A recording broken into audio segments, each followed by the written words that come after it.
हाय friend, अस्सलाम वालेकुम। Welcome back to my YouTube channel. I hope कि आप सब ठीक ठाक हों।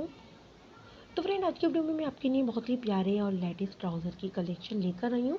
ये बहुत ही प्यारे और कंफर्टेबल ट्राउज़र हैं। डिफरेंट और न्यू डिज़ाइन आइडियाज़ हैं जो कि बहुत ही प्यारे और आई कैचिंग हैं। ये जो डिज़ाइन है हर सीज़न में इन रहती है, समर हो या विंटर, दोनों में ही वुमेन और गर्ल्स दोनों के लिए बहुत ही सूटेबल है।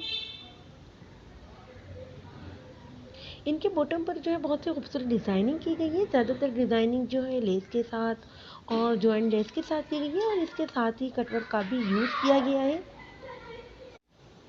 और इसके अलावा फ्रेंड, ये सब लेसेस और पर्ल्स एम्ब्रॉयडरी पेज वगैरह बने बनाए भी आपको आपकी लोकल मार्केट से मिल जाएंगे।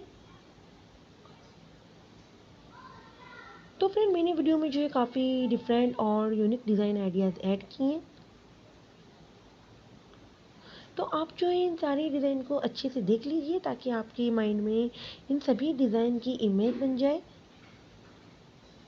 तो आप अपनी लुक को देखते हुए डिसाइड कीजिए कि आप पर कौन सा डिज़ाइन जो है ज़्यादा सूट करेगा। तो ये सारे ही डिज़ाइन जो है आई कैचिंग और स्टाइलिश हैं। अगर आप अपने ट्राउज़र में कुछ अच्छा सा यूनिक सा मुनफरद सा डिज़ाइन डलवाएंगी तो आपका ट्राउज़र भी बहुत ही प्यारा और क्लासी लगेगा और आपकी पर्सनालिटी जो है बहुत डिसेंट और गुड लुकिंग लगेगी अगर आप ऐसी ड्रेसिंग करेंगी तो फ्रेंड, आप जो है अपनी पर्सनालिटी को देखते हुए अपने हिसाब से कोई भी डिज़ाइन अडॉप्ट कर सकती हैं वीडियो में से।